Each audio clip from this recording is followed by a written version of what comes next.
Minsan po, pag wala siya, sabi niya, iwan na lang doon sa staff niya. Yung huli po kasi sa staff po niya. O kaya naman po, pag minsan, pag wala po.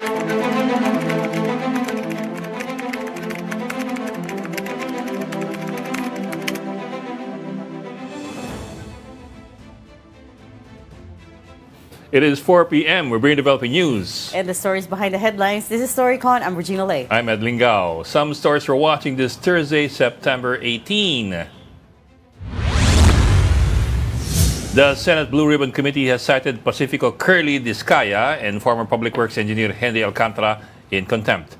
Senators said Discaya gave conflicting reasons for his wife's absence, while Alcantara rejected evidence linking him to ghost projects. The panel also issued a show-cause order to Sara Discaya and subpoenaed former Public Works Undersecretary Kathy Cabral, saying her resignation does not exempt her from testifying.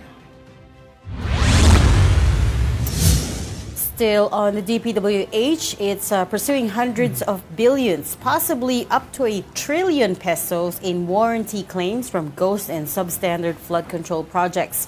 Secretary Vince Dizon said many of the contracts are still within their 5-year warranty period, which means it could be possible to recover the funds and fix defective projects without additional government spending.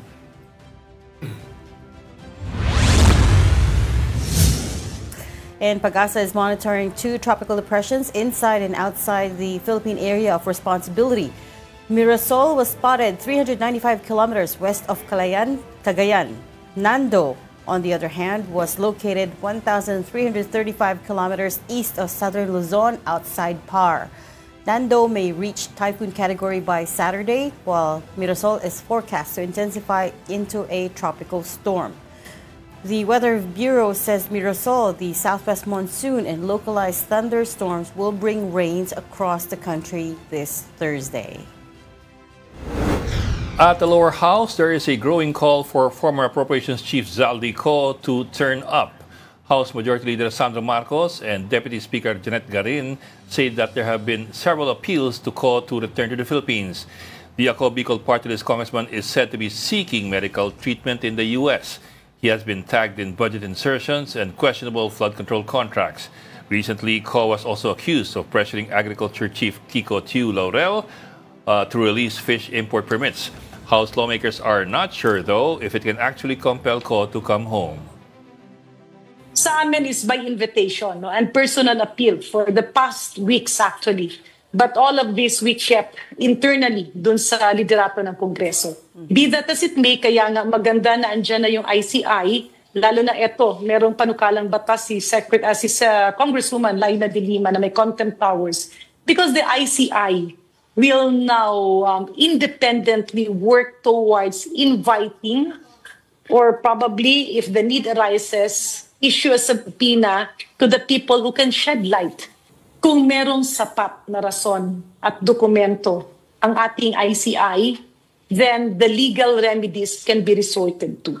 I don't know if that is something you can do as a body, but again, I think he should come home and face the allegations against him. They are too severe, and it's dragging the house in the mud.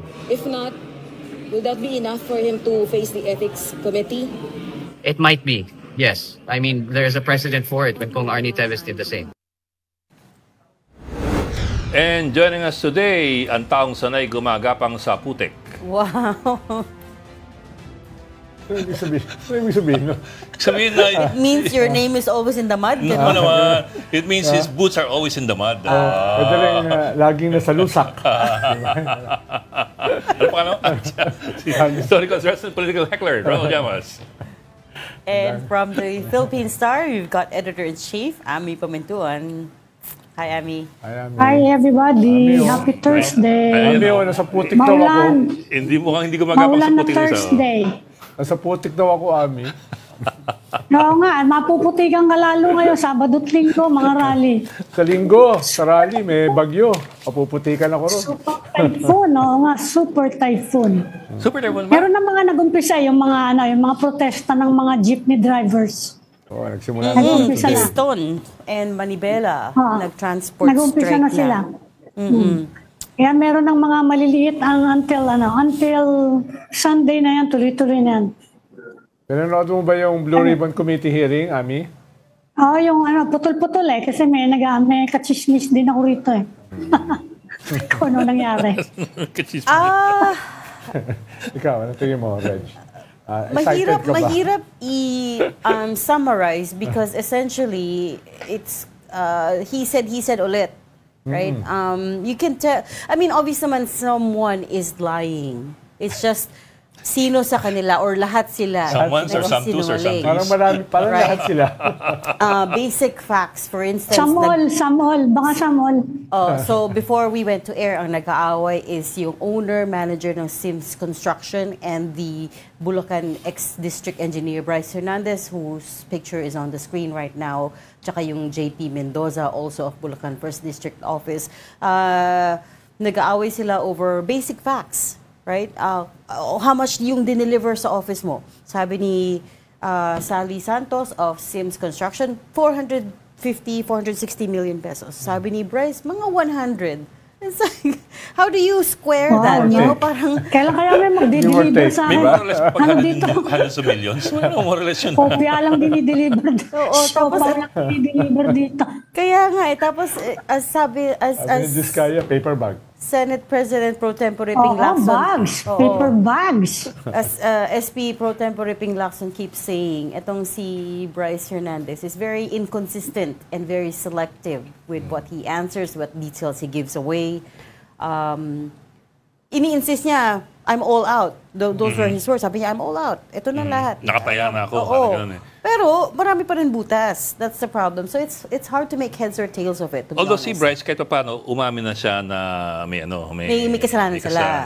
O Yes. yung degree lang ang nag-hedge siya. Siguro maybe he's hedging kasi he's also fishing for the possibility of turning state witness. Parang I'm not giving you all until I parang get whistleblower ang kanyang kwan eh. Ang kanyang Lahat sila. packaging Okay. Unlike si Alcantara parang talagang, ba't ako nasisisi dito sa lahat? Kaya nga, exactly. Ikaw yung peg ang niya. bossing eh. Yung peg niya ganun eh. Oo. Teka lang. Ba't ako nasisisi dito? Mga tao ko yung mga... Doon pala, sa blade. doon pala. Mga tao ko yung may problema, hindi naman ako. So, yeah, most of Ito that. rin itong Diskaya couple, opening pa lang ng Blue Ribbon hearing, nag-iba na yung... Walang Nervous script. daw sila. Oo, iba na yung Nervous script. daw sila. So bakit absent yung si Sarah Diskaya? First, on the paper, nakasulat, she has an important staff meeting, kailangan daw nila kausapin to explain what's going on with the company. Tapos sabi ng asawa niya, it was a heart condition, tama ba? Tapos naging diabetes. Tapos naging diabetes. Ano? We're not discounting the fact that maybe she has both. Yeah. Pwede pala akong hindi pumunta ng story ko dahil 36 years na akong diabetic. Sa lagay ng diabetes ka ba? But in Baka yan din ang Ganda sakit pala ni excuse Saldi yun, ko. no? yun na nga yung sasabihin ko. Mukhang Baka sakit din ni Saldi ko. Mukhang Alam niyo ba wala daw medical... Wala daw, hindi ba normally if you're going on medical leave, kailangan mag-submit ka ng document. Yes, walang Para document. malaman Yeah. kung ano yung sakit mo, hindi ba? Especially if you have to go overseas for medical treatment. Dami naman tayo matitinong hospital dito. Wala daw Tawag ako ganon. ng Senate, sabihin ko rin high blood. Oo, pwede. Ba pwede? Because they can Ina-high force blood you. mo sila. Baka Yun ang contact ka. iba naman yung sa'yo. Hindi ako yung may high blood. Ina-high blood may ibang tao. Pero mukhang, that's gonna be, yun yung magiging uso na excuse, heart condition. Well, matagal High naman blood, ganun low eh. blood. Matagal na ba? Before, yun eh, high blood. Meron paano College kung pa, congenital heart college pa ako, high condition? blood na ako. Si Gloria. Ano ba yung neck Si brace? Gloria, Ano ba yung neck condition? brace Hindi, pero nung pinakawalan siya, tanggal ka agad, di ba? Oo, pero ano yung condition that she used? I don't know. What was that? Oh, hindi naman yun heart condition, right? Hindi heart condition. Sa Pero Sino? serious daw yung gano'n. Actually, nag-meeting pa kami sa cabinet. Pinasend pa ni Secretary Ona yung x-ray niya, yung neck, para makita namin Hindi, kung talagang nagkamali death-defying yung yung kanya. Hindi, Talagang hindi, pinakpan niya na. nagkamali yung operation. Nag-cabinet meeting kami para Nag-slip doon lang. yung operation sa spine niya. Nag-slip. That's why Kaya she she needed needed a a neck brace. Oo. okay. Pero gumaling, hindi natin alam at what point kung gumaling. Oo. Pero kahit lumalabas siya, naka-wheelchair pa rin. Yes. Meron kasing problema dyan na aging talaga, na hindi naman talaga siya extreme. Delikado talaga kaya yung ano niya. pinresent ng Secretary of Health yung talagang kanya. Yung findings niya. Which were findings na hindi naman siya, hindi siya dangerous. No? Paano? Gusto niyang lumabas eh. Pero masakit. House arrest, masakit etc., siya. etc. So, nag-decision kami, hindi. So, ikaw pala may kasalanan doon. Hindi ako. Nakinig lang ako. Wala ako alam sa mga ganyan. Kaya kailangan malaman natin, ano ba yung kondisyon ni Saldico, hindi natin alam hanggang ngayon kung ano hindi ba? Parang yung parang yung bicameral conference hanggang ngayon, di natin alam kung ano nangyari. Pero di ba, sino ba na nakausap natin who's on the bicameral? Well, we've been trying all of them, to be honest, in full transparency to our viewers. We've been chasing all of these senators and congressmen. The problem is walang pumapayag to talk. Or baka nagkasakit din sila dahil nahabol mo eh. Maybe na high blood din. Baka may hagdan dito. Pero actually, na-identify na daw kung sino yung mga nag-insert May listahan. Yes, remember? Baka in a couple of days lalabas siya. Remember when we were talking to Ace Barberas, who was then the spokesman, House Communications Chief? Hindi ko alam if he still is. Sabi niya... paano yun? Hindi na yata, no? Sabi niya, they're looking into it. Mabilis lang naman yun There's a, there's the small committee. The small committee is made up of 4 members, right? The BICAM is... I think Malacanang has a list. Okay. Kung sino yung nag-insert. Or sino yung proponent, at least, right? Mahirap gumapang yung papel. Pag hindi dadalhin. Yung motopropyo on its own gagapang. Medyo mabagal yun. Motopropyo talaga. But identify na nila yung mga nag-insert. Isa daw sa pinakamalaki si Saldico, if not the biggest. So yung insertion niya, it's not just for any party, iba-ibang lugar daw. We know that to be true because of Toby Tiangco, right? Si Congressman Tiangco was already telling us about, for example, Oriental Mindoro got 13 billion pesos in insertions. Pag kinumpare mo yung NEP version sa lumabas sa GAA, in the end, wala din siya sa Senate version yata. So, yung alleged insertions ng mga senador? We also heard something about that. So, sino mag-iimbestiga nun? No? Blue Ribbon. Sinong kukuha ng listahan nun? No? Dahil kung meron ka na sa yatang listahan complete yung sa... Hinihintay lang natin i-release sa atin. We're waiting for hindi naman publication, kundi if they will be made public. Siguro kung mas maganda kasi kung ang magsasalita sa atin is a member of the BICAM, pero siyempre lahat umiiwas ang BICAM kasi is both the Senate and the House. Diba? Dalawa the yun Senate and the House. Correct. Yeah. And the point is, sa BICAM, there's just supposed to be reconciling yung mga differing provisions. They're not supposed to be inserting. Maliliit lang But yung they've been doing that verse for the na longest diba? time. Not just Alam mo last ano year, yung not just 2 difference? years ago, The 2 years difference ago. is it got really brazen. Really big. It got really brazen. Whose really word big. was that? Si Barbers mismo nagsabi sa atin. Right? It became so brazen, and that's why. Actually, isa pang hindi natin napag-uusapan masyado, yung mga budget cuts na napupunta doon sa program. Bigger than yun. Mas malaki yun kaysa doon sa mga insertion. No? Pero hindi pa siya na-deconstruct. No? May kwento si Secretary Chu Laurel kagabi. Ang sabi niya kasi, di ba, tinanggihan niya yung request ni Zaldico for 3,000 container fish allotment for 3,000 tons. Company. Yeah. Si Sec Laurel yun. Containers. 3,000 containers. Ba't ngayon lang yan nilabas? Dahil wala na si Well, that's the other question. Speaker Pero, Martin. Look at the numbers. Tinanong siya Each container daw, each container is mga 1 to 1.5 million yung So if you multiply that by 3,000, 3 to 4.5 billion ang halaga. Now, he rejected it and feeling niya masama ang loob ni Zaldico because of that. And eventually, tinapiasan sila ng 10 billion sa Agri. Tingin niya may connection yung dalawa. He said it na rin sa hearing sa appropriations panel. Nung, budget hearing yun, recently, a few days ago. Budget hearing, sinabi niya. Sa DA budget hearing.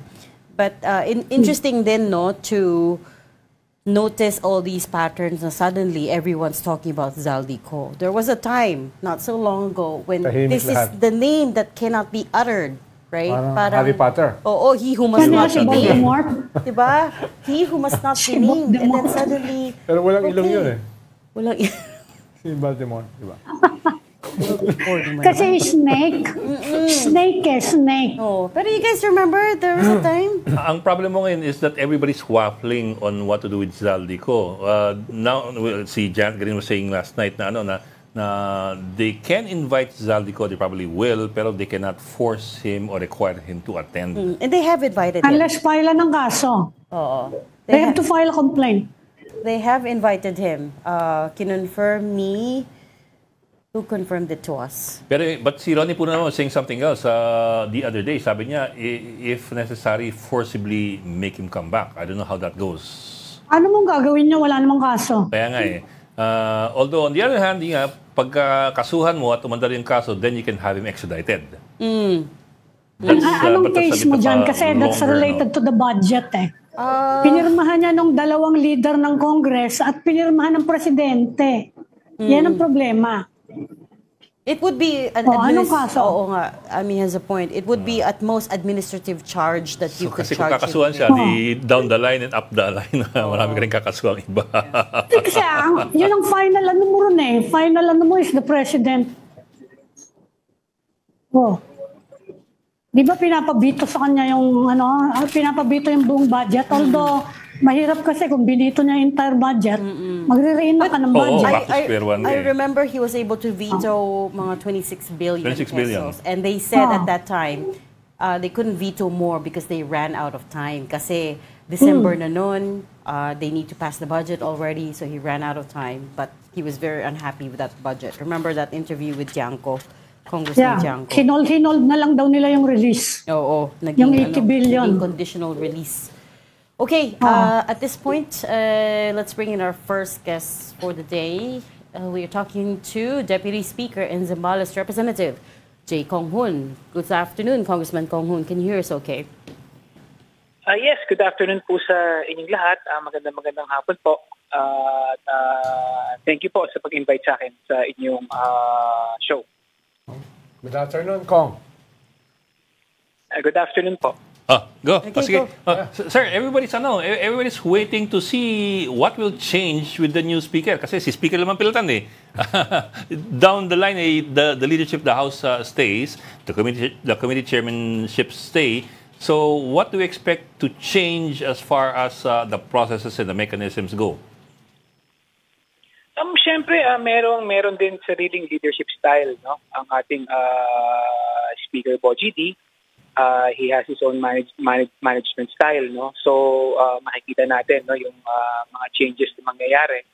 At talagang meron din tayong directive, no, na talagang marami din dapat baguhin. Maraming reform na kailangan gawin para manumbalik din yung tiwala ng mamamayan sa Kongreso. Kong, initially, ano bang reforms ang dinedefine ni Speaker Bogie D? Ngayon, dahil kailangan siya up and running, hindi pwedeng slow burn yan. Meron na ba siya mga binabanggit dyan, ng mga reforms na gagawin siya? Well, kauupo pa lang niya nitong kauupo pa lang niya kahapon, no, nag-take out siya kahapon. So we will just we have to give him time, no.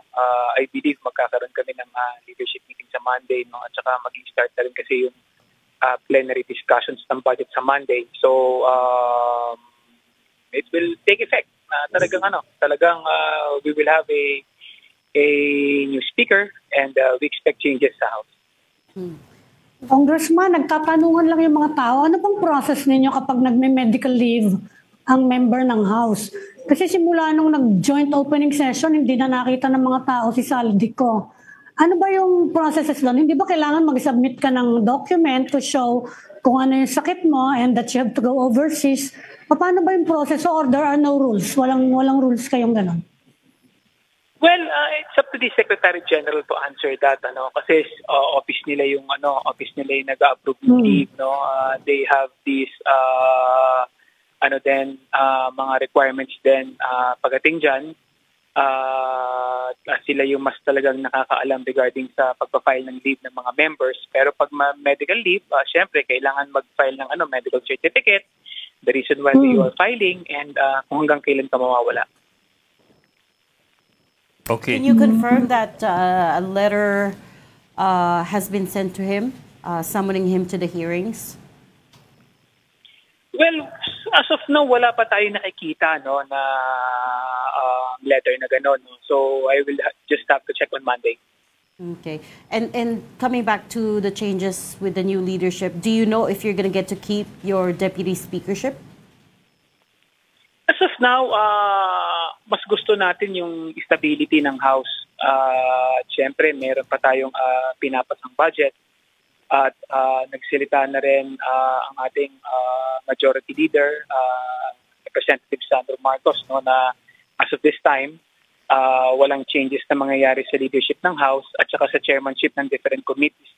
It will stay the same para hindi ma-hamper yung trabaho ng mababang kapulungan dahil yun nga maraming nakabitin. So para magkaroon ng stability at hindi ma-hamper yung trabaho, so the chairmanship and the different positions of the leadership will stay. Kung understandable yun, na to maintain a certain level of stability ay as is where is. Ibig sabihin ay walang ibang gagalawin dun sa mga posisyon. Pero at the same time, sinasabi naman yung iba, lalo na sa social media, na yung dahilan kung bakit napalitan si Speaker Martin ay hindi lang naman siya yung binabanatan, kung hindi marami pang mga ibang mga congressman.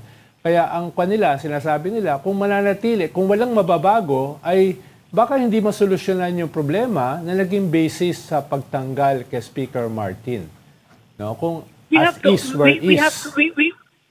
to understand na bago pa lang yung mga opisyalis ng chairmanship ng different committees at saka yung different positions ng leadership. Dalawang buwan pa lang kami nakaupo, no? Hindi naman kami nakaupo nung 19th Congress eh. Hindi iba yung mga deputy speaker noon, iba yung mga chairman noon. Ngayon kakaupo pa lang ng mga different chairmanship sa kanilang posisyon. Actually, yung iba hindi pa nga nagiinit yung sa kanilang upuan eh, no? So we have to do that to maintain certain stability sa House, no? Napakahirap naman kung ngayon natin yugin yung mga positions, no? Siyempre, maraming factors na kailangan i-consider.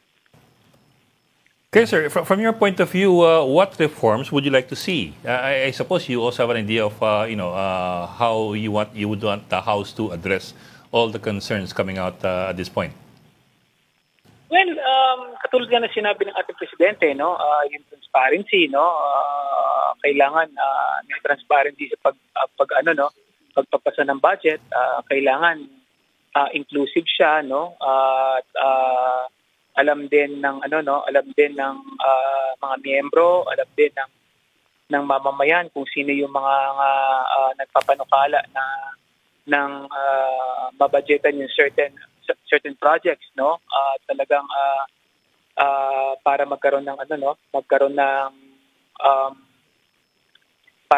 ng tinatawag nating responsibility kung sino yung mga nagpo-propose sa mga projects, no? Kasi importante 'yon, at least para malaman ng tao kung saan napupunta yung pera ng pamahalaan. Saan po magkakaroon kaya ng pagbabago in the process? Kasi yung syempre gusto rin ng mga congressman may say sa meron kayong mga projects local ang constituency niyo eh. Syempre gusto niyo rin na meron kayong pagkakataon na ituro sa national government, ito kailangan to ng lugar ko. Paano magiging change sa process para hindi mga tao na baka may kalokohan nangyayari diyan. Ano kaya ang makikita namin pagbabago sa sistema? Well, lagi nating tatandaan, the congressman can only propose projects. They can only request projects, but they cannot implement it. pag nag-request ang congressman ng project at hindi na pagbigyan, wala ring magagawa ang congressman kasi nga hindi naman silang wala naman silang implementing authority regarding sa mga projects eh. They can only request, they can only ask na mapondohan yung mga certain projects but they cannot implement it. Pag napagbigyan, thank you. Pag hindi, di sorry na lang. Ganun yan eh. Pero yun daw endorsement na yon ang importante sa mga kontratista. Malaking bagay sa kanila na may backup. The request, Kasi kailangan din nating intindihin na lumalapit din sa mga congressman, yung mga inilalapit din sa atin yung mga problema ng ating mga kababayan, alam din ng mga congressman kung ano yung nagiging problema sa kanilang mga distrito. So natural lang, minsan nagre-request sila ng mga certain projects na alam nila na makakatulong. Pero katulad nga ng sinabi natin, hindi naman ibig sabihin na nag-request, mapupunduhan ito. Again, we can only request, but Congress is not the implementing agency of the project. Kong, merong malaking mobilizations dito sa 21 at meron pang beyond that yung mga nakaplano. Very concerned yung presidente. Sabi nga ng presidente, kung hindi siya presidente, sasama siya sa mga kilos protesta na yan. Pero isang target ng mga kilos protesta ay hindi lang isa o dalawang tao, isa o dalawang politiko. Maraming mga pangalan yung lumalabas. Ang tanong, ito bang mga lumalabas na pangalan na ito ay mananatili na nasa liderato ng Senado at saka ng Kongreso? So wala bang symbolic na leave or man lamang para maibsan yung galit ng mga mamamayan?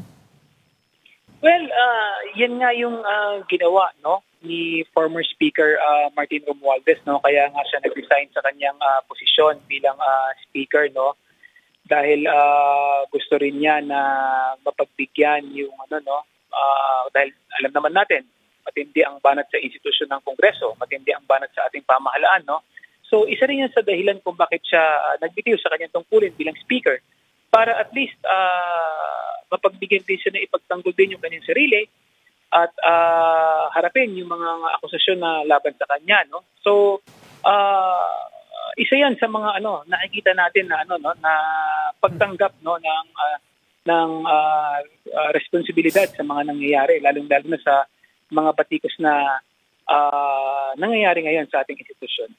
Pero sir, I wonder din if you think that is enough for the public kasi yes you take out the speaker and possibly go after Zaldico possibly parang two people and is that as far as we would go? Right now, si Congressman Zaldico right now is not part of the of the leadership of the House, wala siyang hinahawakang posisyon ngayon sa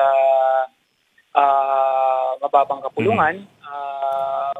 He's not part of the leadership. He's not even holding any chairmanship or any position in the House right now, At saka nagsalita na rin naman ang ating majority floor leader kahapon at sinabi rin niya na kailangan harapin ni Congressman Zaldico yung mga akusasyon laban sa kanya. Kailangan sumagot siya sa kung ano yung mga ibinabato sa kanya at kailangan magpaliwanag din siya kung ano yung nangyayari anong nangyayari doon sa budget ng 2025.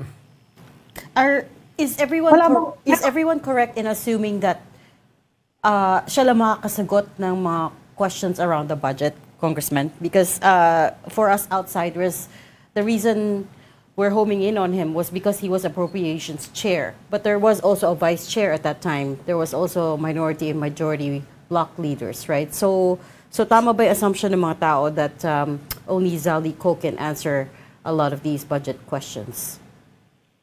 Well, siyempre, talagang ang responsibility sa pagbabalangkas din ng budget ng nakaraan is malaki ang kinalaman din ni Representative Zaldico. Dahil again, siya ngayon chairman ng Appropriations Committee. Kung meron man makapagpapaliwanag kung ano yung nangyari sa budget, is siya talaga yung talagang makakapagpaliwanag dito. Although, katulad nga na sinabi po ninyo, meron tayong mga vice chairman, meron tayong leadership ng House nung nakaraan, no? Pero the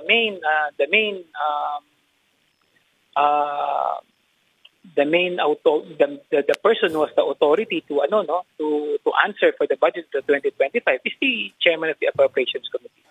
Even if he doesn't cooperate, wala bang paper trail yan? There is no minutes to the small committee meeting? We've been told there isn't. But in any kind of paperwork around that, there's nothing? Wala kasi ako sa small committee, so hindi ko masasagot yan. So I'm not a member of the BICAM. I'm not a member of the small committee.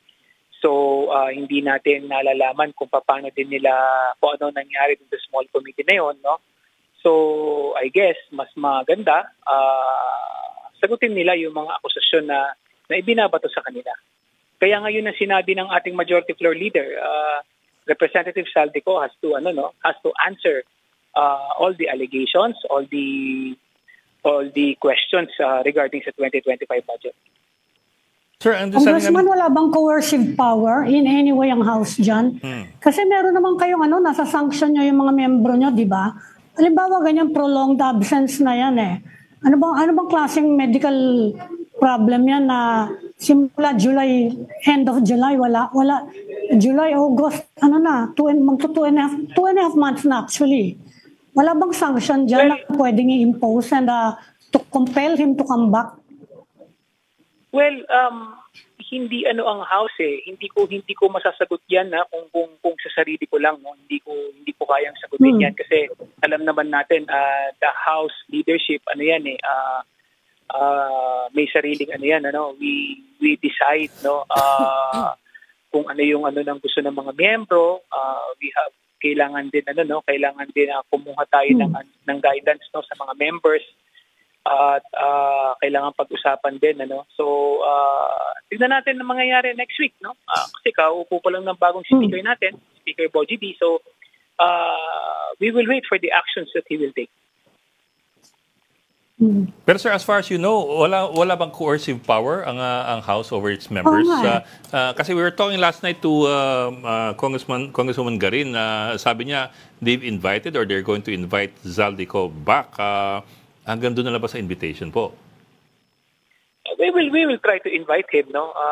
Ayoko lang pangunahan yung decision ng buong Kamara regarding dyan kasi nga as katulad nga ng sinasabi ko po sa inyo at hindi kayang desisyonan lang yan ng isang tao, no. Kailangan collective yung decision dyan. Kailangan pag-usapan din yan, tulad nga ng natin, miyembro din kasi siya ng Kamara. So binibigyan pa rin natin ng ng paggalang, no, yung karapatan ng bawat miyembro, no. So we will wait for the action of the leadership.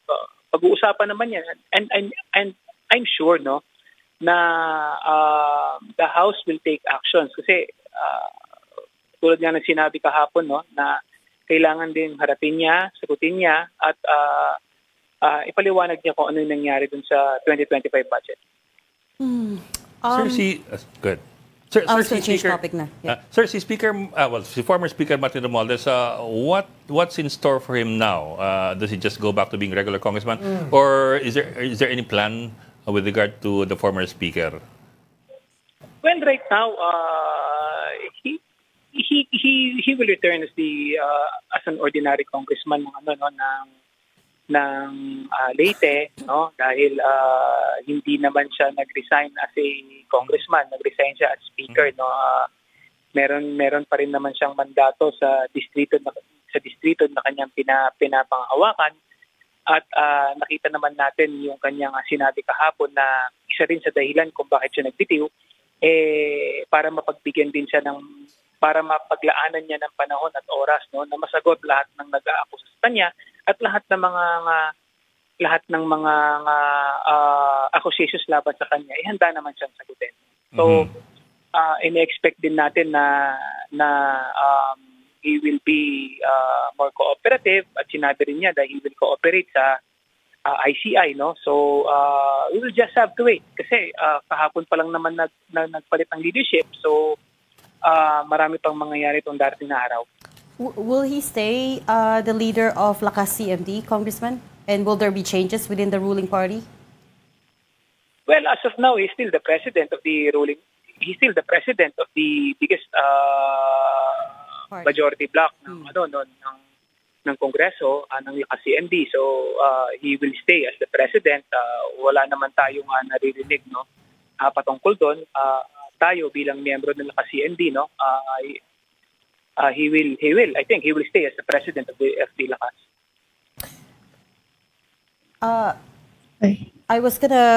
We're running out of time, but I just wanted very quickly to ask you, Congressman, since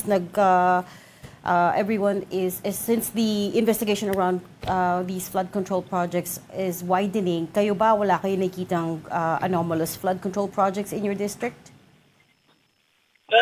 Right now kasi we are giving a free hand sa ICI na gawin yung kanilang dapat gawin at mag-imbestiga sila sa mga flood control projects ng iba't ibang distrito, So it's up to them. Tandaan natin, DPWH is under the executive department, and the president has all the right, the ICI has all the right to investigate, sa mga proyekto na iniimplementa ng administrasyon at ng DPWH. But you yourself, when you were still in local government, you didn't notice anything?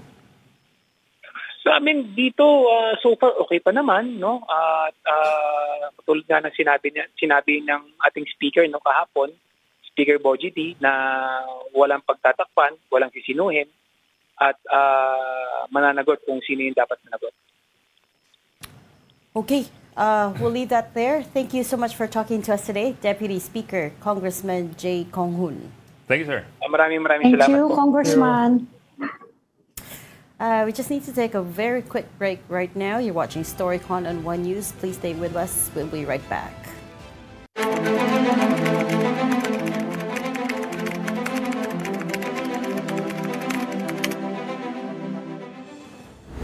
We've got developing news and the stories behind the headlines. Welcome back to Story Conference of StoryCon. I'm Ed Lingao. I'm Regina Lay, still with us. I'm Iba Mtun of the Philippine Star and Ronald Llamas, a resident political pundit. And we will now get out to the Senate Blue Ribbon Committee hearing, which is still ongoing. And we have mobile journalist Mary Mon Reyes with us right now for an update. Mary Mon, what do you have?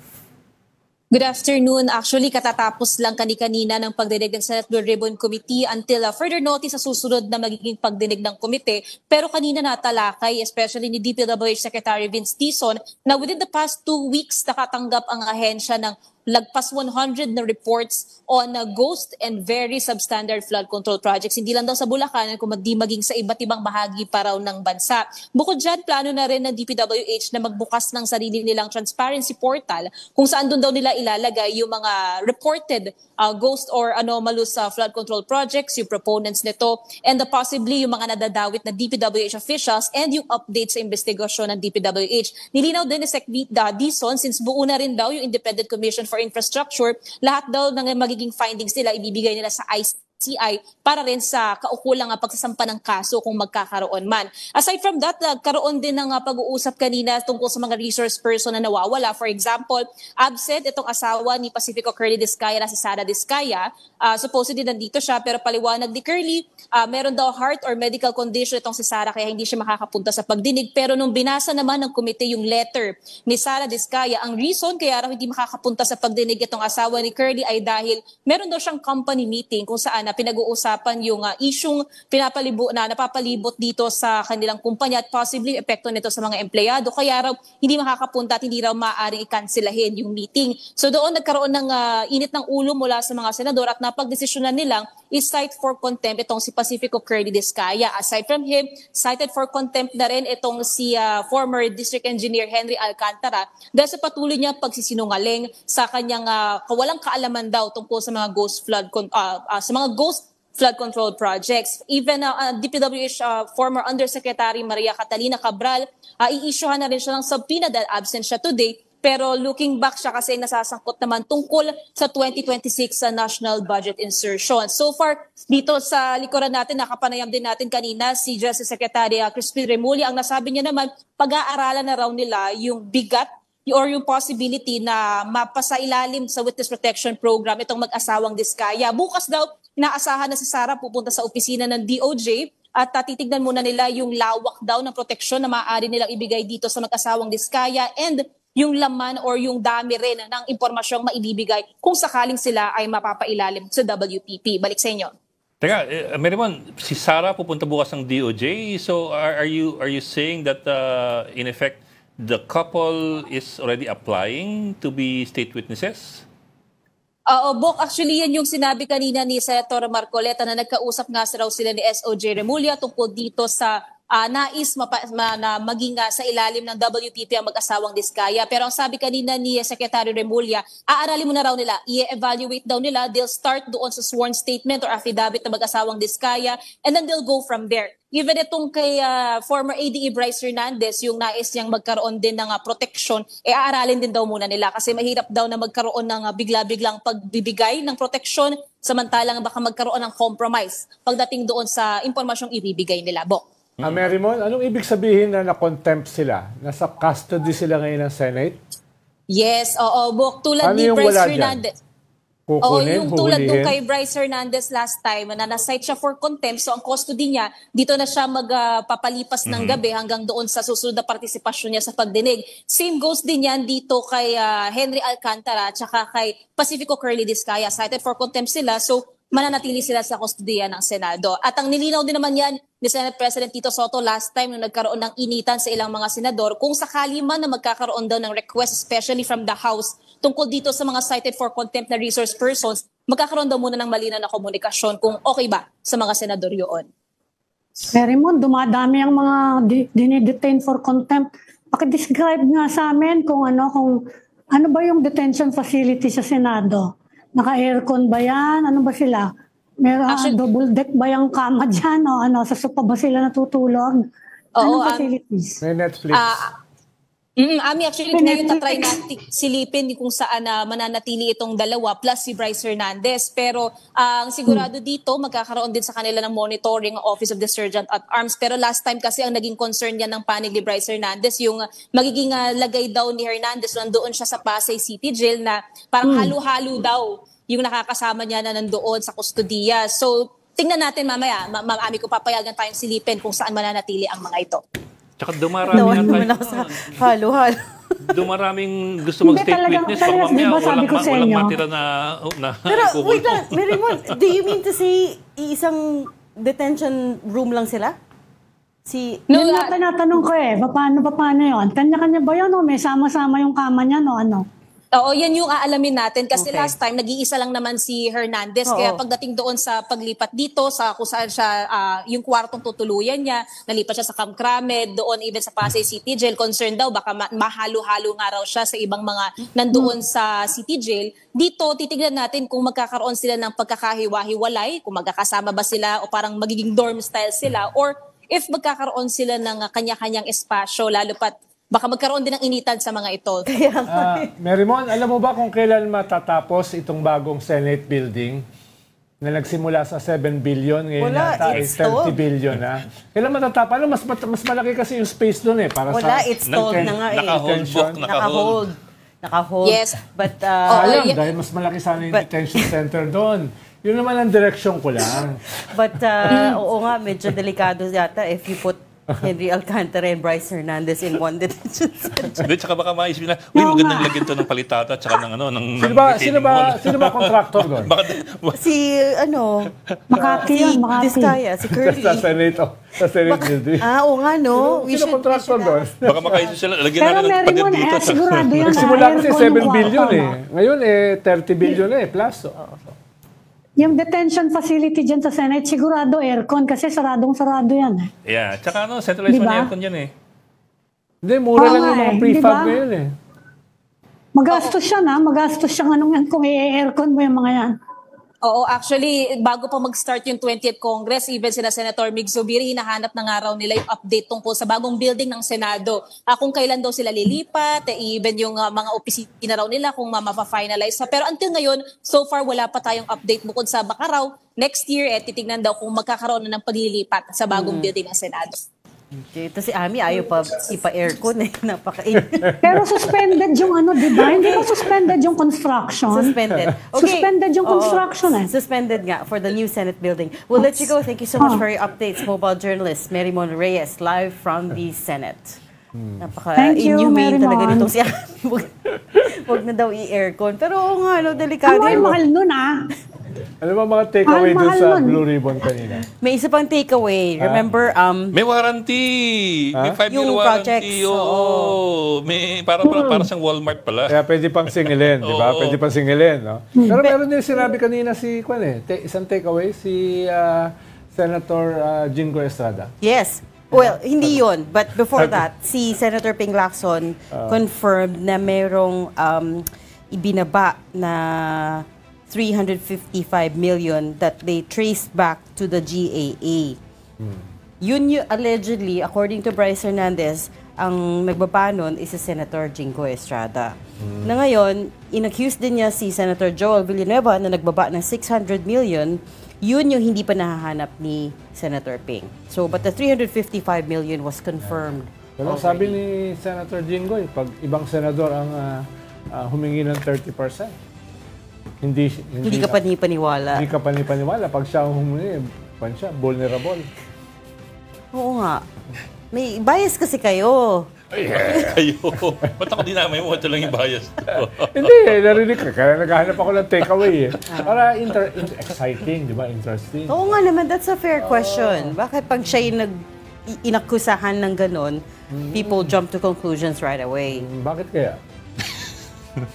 Because, well, he says, he admits that it's because of his past, because of his history, right? Sabi niya, and that's why he said he's vulnerable, because... Yung inakusahan siya ni Chavit na Di ba nakulong siya? Oo, nakulong siya. Nung Twice? panahon ni Erap. Twice? First nung panahon ni Erap. Ayun, dahil doon. Yung gambling payola, sila ng tatay niya. Oo, siya rin tumatanggap ng pera Gambling payola. galing kay Chavit.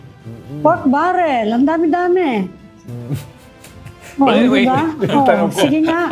Yan. Sinagot ni Ate. Tinatanong niyo kung bakit. Ayaw sagutin niya. Tinatanong niyo kung ano yung background We're not confusing anything. Background. We're just putting context in... parang lang, very interesting yung sagot niya na vulnerable. Oh. But you know... Ako rin minsan nararamdaman ko yun vulnerable. Ikaw vulnerable? Baka his point was that his past doesn't define him. Just because nasangkot siya doon sa... Ba't nagpapaliwanag ka? May pending case pa siya. May pending case pa Ako siya. rin, my past doesn't define me. Diba? Pero pag dito, sa StoryCon, it defines me. Diba? Yun yung problema. You say your many pasts. Yun yung problema. Oo, tama si Ami, may case pa. Yun yung sinasabi mo, Ed. Na may pending graft siya. May graft. Hindi ba malversation? Graft? Hindi, graft ang tanda ko Yung direct and indirect bribery, yun ang na-resolve na at first na-convict tapos na-reverse. Pero may active case pa siya. Yung graft. Meron. So yung detention ng dalawang engineers and the contractor, it's also not clear at this point how long. Pero during the hearing, narinig ko si Senator Ping saying kay Bryce Hernandez, pwede ka namin i-detain dito until the formal charges against you are filed. Actually, which is tuloy-tuloy na yun, yung detainment niya. Yung decision ng Supreme Court kasi the Senate and the House committees can detain you for contempt as long as ongoing yung investigation. Hindi definition Pero kaya daw nila, 40-50 days, right? Until such time that the criminal charges gawan tapos investigation nila. Pero ba gym sa Senate? Pwede ka mag-workout? Yung mga naka-detain. Yung Senate maze, igaganon mo.